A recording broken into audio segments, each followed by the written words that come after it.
Wild love. രചന Jasmine. അവതരണം സാലിം കരുളായി. രുദ്രൻ മാൻഷൻ്റെ അകത്തേക്ക് കയറുമ്പോൾ ഹാളിൽ ആരും ഉണ്ടായിരുന്നില്ല. അവൻ സ്റ്റെപ്പ് ഓടിക്കയറി റൂമിൻ്റെ ഡോറ് തുറന്നു. എല്ലാം ബെഡിലുണ്ട്.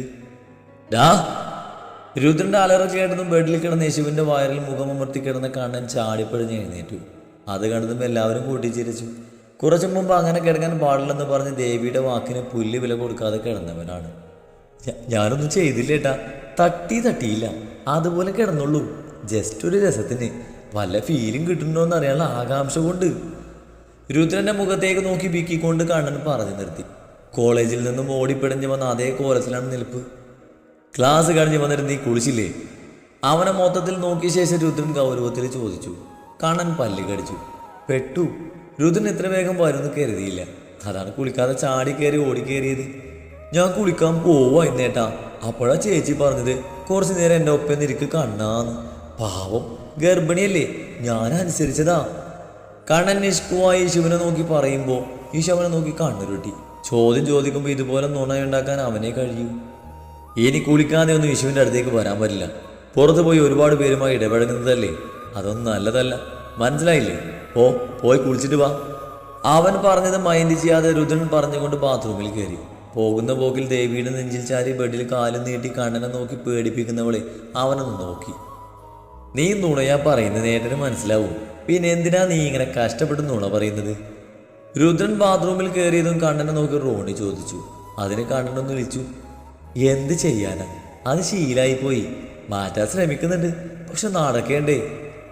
ആ ഇളിയോടെ തന്നെ പറഞ്ഞുകൊണ്ട് ദേവിയോട് ചാരിയിരിക്കുന്ന യേശുവിൻ്റെ കവിളിലൊന്ന് ചുംബിച്ചു. ആ നിമിഷം തന്നെ ദേവി അവൻ്റെ കയ്യിലടിച്ചു. നിന്നോടിപ്പോൾ എന്താ അവൻ പറഞ്ഞിട്ട് പോയത്? എന്താന്ന് മറന്നുപോയി. ഇളിച്ചുകൊണ്ട് പറഞ്ഞത് ദേവി അവനെ നോക്കി പേടിപ്പിച്ചു. അവനെ നോക്കി ചിരിച്ചുകൊണ്ട് കിടക്കുന്ന യേശുവിനെ നോക്കി കണ്ണ് ചിമ്മിക്കൊണ്ട് അവൻ പുറത്തേക്ക് പോയി. കോളേജിലെ ഗ്രൗണ്ടിലൊക്കെ കുത്തി മറിഞ്ഞിട്ട് അവൻ വന്നിട്ടുണ്ടാവുക. എന്നിട്ടാ അവനൊരു സ്നേഹപ്രകടനം. ഞാൻ പറഞ്ഞാൽ കേൾക്കില്ലല്ലോ. രുദ്രനെ കൊണ്ട് ഞാൻ പറയിപ്പിക്കാൻ ഇരിക്കുകയായിരുന്നു. അവനായി തന്നെ പറഞ്ഞു. കണ്ണൻ പോയത് മോഹനെ നോക്കി ദേവി പറഞ്ഞു. മോഹനൊന്ന് ചിരിച്ചു. അല്ലെങ്കിൽ കണ്ണന് പലതും കേൾക്കണമെങ്കിൽ രുദ്രൻ പറയണം, അല്ലാതെ അവൻ അനുസരിക്കില്ല. അല്ലെങ്കിൽ അവന് സ്വയം തോന്നണം. രുദ്രൻ കുളി കഴിഞ്ഞ് ഇറങ്ങുമ്പോൾ യേശു ബെഡിൽ മലന്ന് കിടക്കുന്നുണ്ട്. വേറെ ആരുമില്ല. എല്ലാവരും താഴേക്ക് പോയിരുന്നു. രുദ്രൻ അവളെ നോക്കിക്കൊണ്ട് തലയൊന്ന് തുടച്ച് യേശുവിൻ്റെ അടുത്തേക്ക് കിടന്നു. ഒരു ഷോർട്സ് മാത്രമാണ് അവൻ്റെ വേഷം. യേശു ഇട്ടിരുന്ന ടോപ്പ് ഉയർത്തി അവളുടെ നഗ്നമായ വയറിൽ പതിയെ ചുംബിച്ചു. യേശുവിൻ്റെ രണ്ട് കൈകൾ കൊണ്ടും അവൻ്റെ തലമുടിയിൽ തലോടി. ആനിയ ജോൺ എന്തു പറഞ്ഞു? യേശുവിൻ്റെ ചോദ്യം കേട്ടതും അവളുടെ വയറിൽ നിന്നും രുദ്രൻ ചുണ്ടുകൾ അകത്തിക്കൊണ്ട് മുഖമുയർത്തി യേശുവിനെ നോക്കി. അങ്ങോട്ട് തന്നെയായിരിക്കും പോയതെന്ന് എനിക്കറിയാം. അവൻ്റെ മുഖത്തെ ചോദ്യം മനസ്സിലാക്കിക്കൊണ്ട് യേശു മറുപടി കൊടുത്തു. രുദ്രൻ അവളോടൊപ്പം കയറി കിടന്നു. എനിക്ക് വിളിച്ചിരുന്നു, ഞാൻ എടുത്തില്ല. അവസാനം ബ്ലോക്കാക്കി. യേശു പറയുമ്പോൾ രുദ്രനൊന്നും മിണ്ടിയില്ല. അവളുടെ നെറ്റിയിലൊന്ന് ചുംബിച്ചു. ഇതൊരു സങ്കടത്തിൻ്റെ തുടക്കമാണെന്ന് അവനറിയാം. പറഞ്ഞ് അവസാനം അവൾ കരയും. അതാണ് ഉണ്ടാവാൻ പോകുന്നത്. ഇച്ചാ, അന്ന് എന്തിനമ്മ അമ്മ അങ്ങനെയൊക്കെ ചെയ്തതല്ലേ? അങ്ങനെ ചെയ്തില്ല എന്നെങ്കിൽ നമുക്ക് ഇനിയും കുഞ്ഞുങ്ങൾ ഉണ്ടാവുമായിരുന്നല്ലേ? എന്ത് രസമായിരിക്കും കുറേ കുട്ടികൾ. കുറേയൊന്നും വേണ്ടല്ലോ ഇച്ചാ, 2 or 3 മതിയല്ലേ? വലുതാകുമ്പോൾ പരസ്പരം താങ്ങാൻ നമ്മുടെ കുഞ്ഞിന് ആരും ഉണ്ടാവില്ല അല്ലേ ഇച്ചാ? കൂടപ്പിറപ്പുകളൊക്കെ വേണം അല്ലേ ഇച്ചാ? എന്നാലല്ലേ ജീവിതം സന്തോഷമാവുള്ളൂ. നിങ്ങളുടെ 4 പേരുടെ പോലെയുള്ള മക്കൾ അങ്ങനെയൊക്കെ ആയിരുന്നു എൻ്റെ ആഗ്രഹം. നിങ്ങളുടെ സ്നേഹവും സന്തോഷവും അതൊക്കെ നമ്മുടെ മക്കളിലും കാണണമെന്നൊക്കെ. ഒന്നും നടന്നില്ല. കർത്താവ് ഈ ഉള്ളതിന് ആയുസ് കൊടുത്താൽ മതിയായിരുന്നല്ലേ? കരഞ്ഞുകൊണ്ട് പറയുന്നവൾ രുദ്രൻ അവനെ നെഞ്ചിലേക്ക് അണച്ചു പിടിച്ചു. യേശു കരഞ്ഞു. ഒരുപാട് കരഞ്ഞു. അവളുടെ സങ്കടം അങ്ങനെ തീരട്ടെ എന്ന് കരുതി. പക്ഷേ പിന്നെയും കരച്ചിൽ കൂടുവല്ലാതെ കുറയുന്നില്ല. ഈശാ, നമുക്ക് ദൈവം ഒന്നിനെ തന്നില്ലേ? അതുമില്ലാത്ത എത്ര പേര് ഈ ലോകത്തുണ്ട്. എന്നിട്ട് അവരൊക്കെ സന്തോഷം കണ്ടെത്തി ജീവിക്കുന്നില്ലേ? നീ ഇങ്ങനെ കരഞ്ഞ് അകത്തുള്ള നമ്മുടെ കുഞ്ഞിനൊന്നും വരുത്തല്ലേ? അവളുടെ തലമുടിയിൽ തഴുകിക്കൊണ്ട് രുദ്രൻ പറഞ്ഞു. ഈശോ ഒന്നും മിണ്ടാതെ അവനോട് ചേർന്ന് കിടന്നു. ഈച്ചാ, എന്താ അവിടെ പോയി പറഞ്ഞത്? വിശേഷമുള്ളത് പറഞ്ഞോ? കുറച്ച് കഴിഞ്ഞതും അവനെ നെഞ്ചിൽ നിന്നും മുഖമുയർത്തിക്കൊണ്ട് അവൾ ചോദിച്ചു. ഈ കുഞ്ഞു വയറിൽ ഒരു വലിയൊരാൾ വരാൻ പോവാന്ന് പറഞ്ഞു. ഒരു ചിരിയോടെ അവളുടെ മൂക്കിലൊന്ന് തട്ടിക്കൊണ്ട് രുദ്രൻ പറഞ്ഞു. ഈശോ ഒന്ന് ചിരിച്ചു.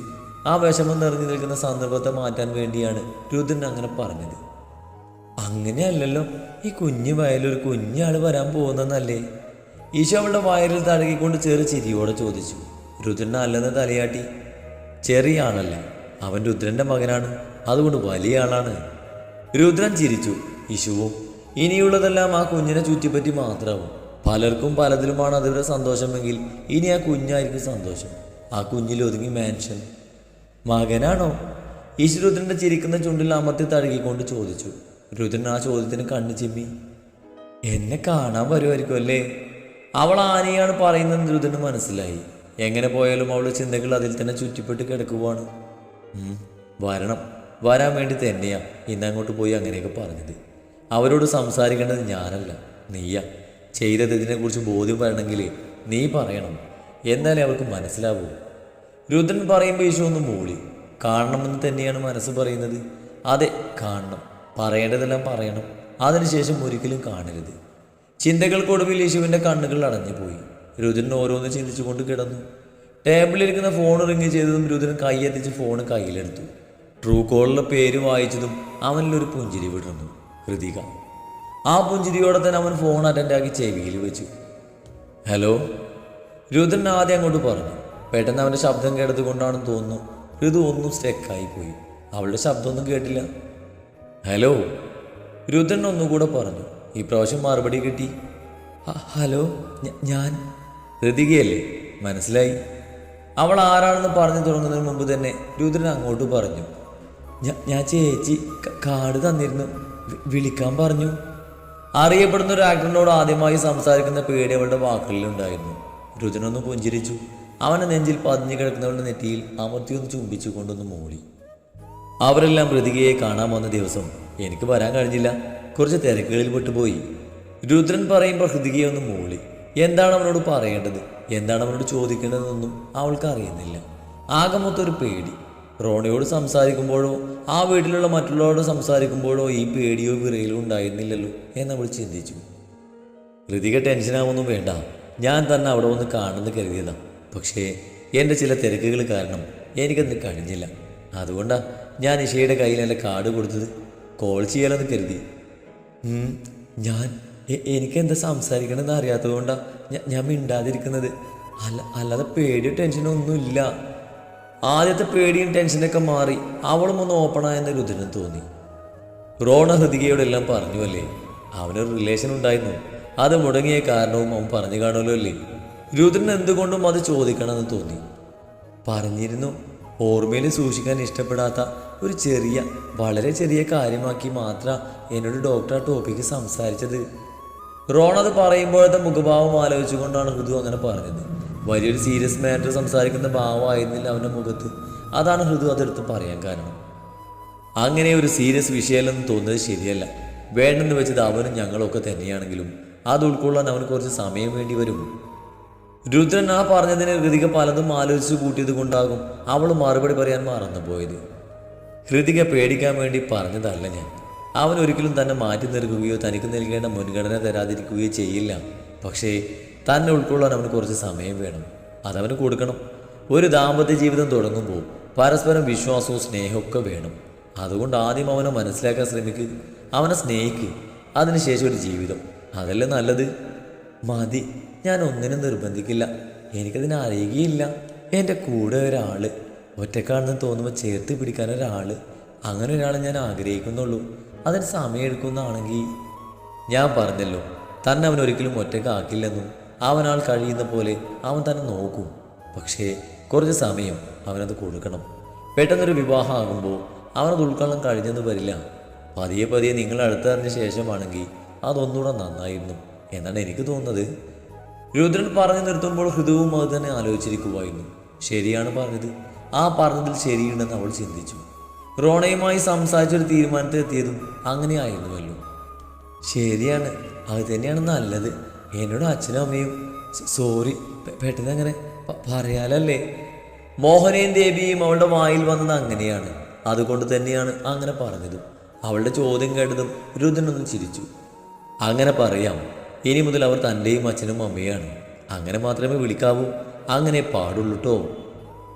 എന്തോ അവൻ്റെ ആ മറുപടിയിൽ അവളുടെ കണ്ണുകൾ നിറഞ്ഞു. ആദ്യമായി അച്ഛൻ അമ്മ എന്ന് വിളിച്ചത് കൊണ്ടുള്ള ആനന്ദ കണ്ണീര്. അവർ രണ്ടുപേരും വിവാഹം വേഗം നോക്കണം എന്നൊക്കെ പറഞ്ഞപ്പോൾ ഞാൻ സമ്മതം പറഞ്ഞതാ. അതിനിങ്ങനെയുള്ള വശങ്ങളൊക്കെ ഉണ്ടെന്ന് ഞാൻ ചിന്തിച്ചില്ല. വലിയ സീരിയസ് മാറ്ററായിട്ട് ഞാൻ ഇതിനെ എടുത്തിട്ടുമില്ല എന്നതാണ് സത്യം.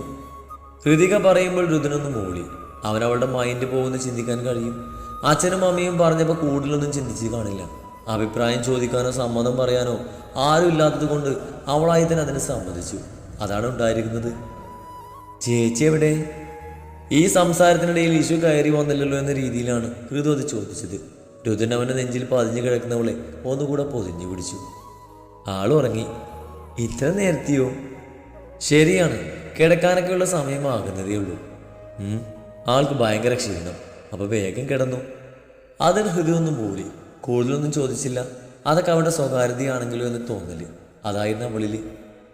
ഹൃതിക ഈ വീട്ടിലേക്ക് വരുന്നതിന് മുമ്പ് വേറൊരാൾ കൂടെ ഇങ്ങോട്ട് വരും. രുദ്രന്റെ വാക്കുകളിൽ അവളുടെ പിരികം ചുളിഞ്ഞു. ആരാണ് അങ്ങനെ ഒരാൾ? ഒരു കുഞ്ഞു വരാൻ പോകുവാണെന്ന് രുദ്രൻ പറഞ്ഞതും ഹൃദയ ഒന്ന് ഞെട്ടി. കുഞ്ഞ്.